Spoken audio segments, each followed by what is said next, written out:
Get off your box is a saying that we use in 4th grade to mean try it yourself. Look around and see if you can figure out what to do before you ask a teacher for help. The saying comes from a story that we tell the students on the first day of school. In this situation, the students are being asked to attempt a get off your box challenge, integrating math and reading. The teacher's job is to set up the challenge by giving the students some background information and a list of instructions about forming a team, the goal of the project, and the requirements the students have to meet before they're finished.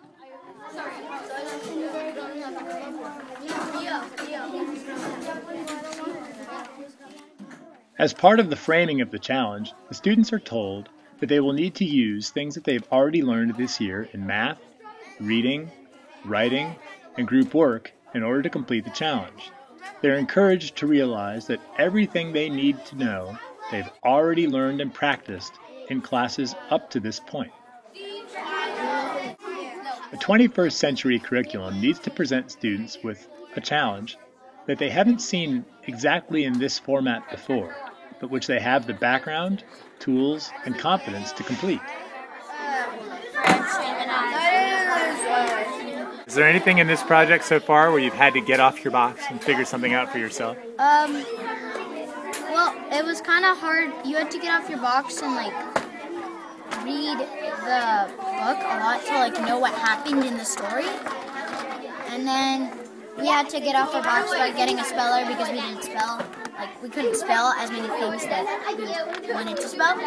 So that's what I think we had to do. Is there something that you've learned how to do this year that you're now using on your own to do this project? I learned how to look things up in books to get really specific. Okay. How about you?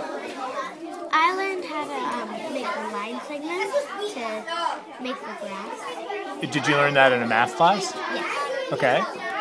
Going over here. I learned where to put the numbers on the line for making the graphs. Okay, and you learned that in a math class? Yes. Was it just yesterday or a week ago or?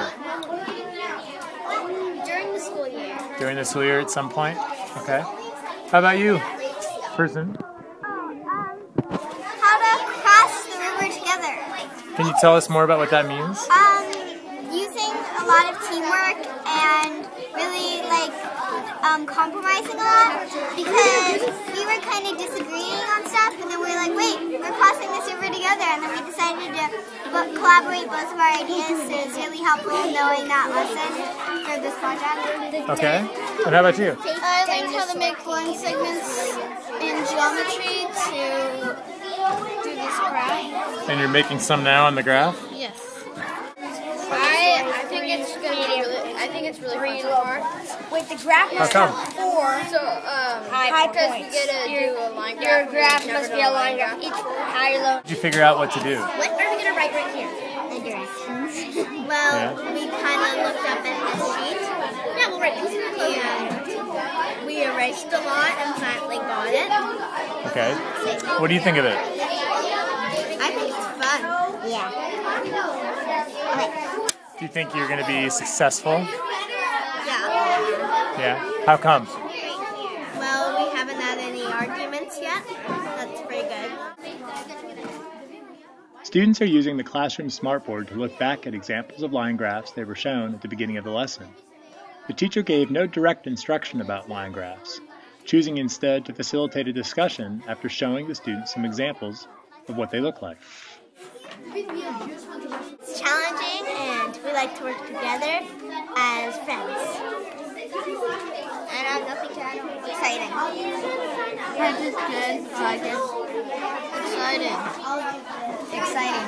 I think it's exciting because we get to express our feelings about the book that we just read. During the work, students debate, discuss, share, check, erase, fix, and generally learn from what they've been doing.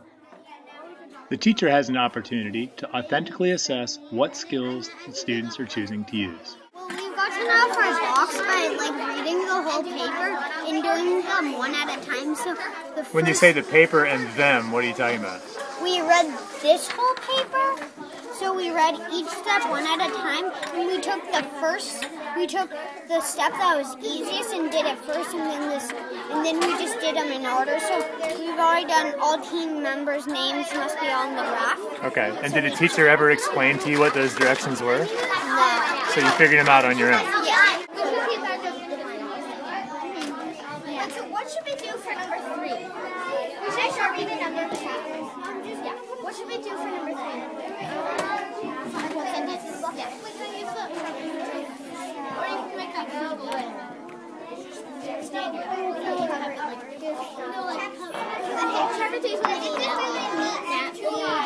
What have you done in this assignment that's felt like getting off your box?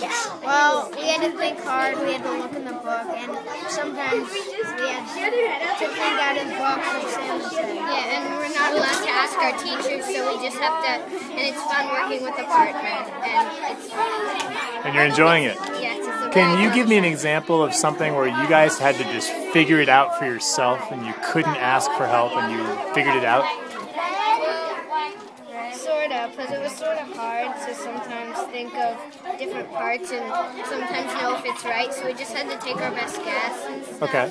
and see if we get it right. Do you feel like you're doing a good job? Yeah. Yeah, I think so too. Yeah? In this project, is there anything that you've learned already this year in some other class that you're now using on your own? Well, we learned in science to do a real 50-50 project, and I think we're doing 50 project now.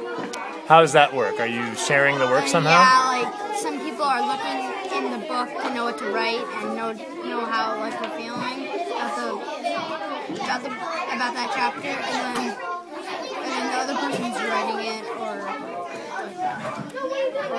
planning it. Okay. Yeah.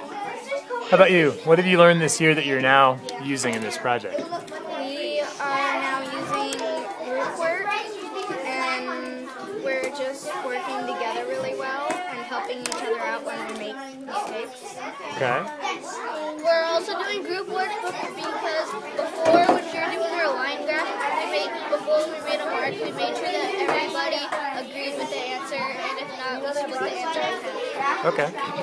Is there anything that you guys learned in like a reading class that you're using specifically right now? To look into the book to make sure that you have the exact answer before writing it down. Yeah. Okay. Like to give proof also.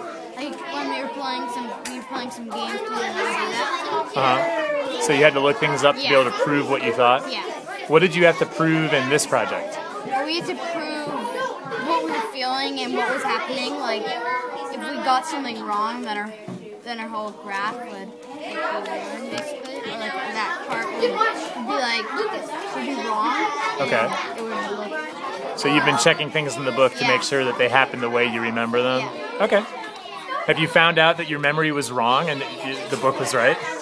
Yes. Awesome. Exciting.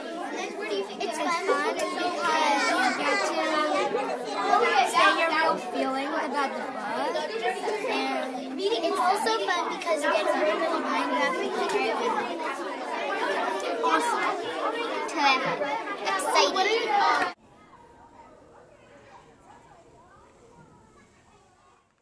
Finished graphs and projects are posted on a bulletin board in the hallway. After they're all up, the students come out, look at the graphs, and write compliments and suggestions on small pieces of paper that are tacked up next to each project. Students are encouraged to reflect on how they did. That evening for homework, each student is asked to reflect more deeply on the project, both specifically about the graph and generally about how to approach this kind of challenge to feel successful.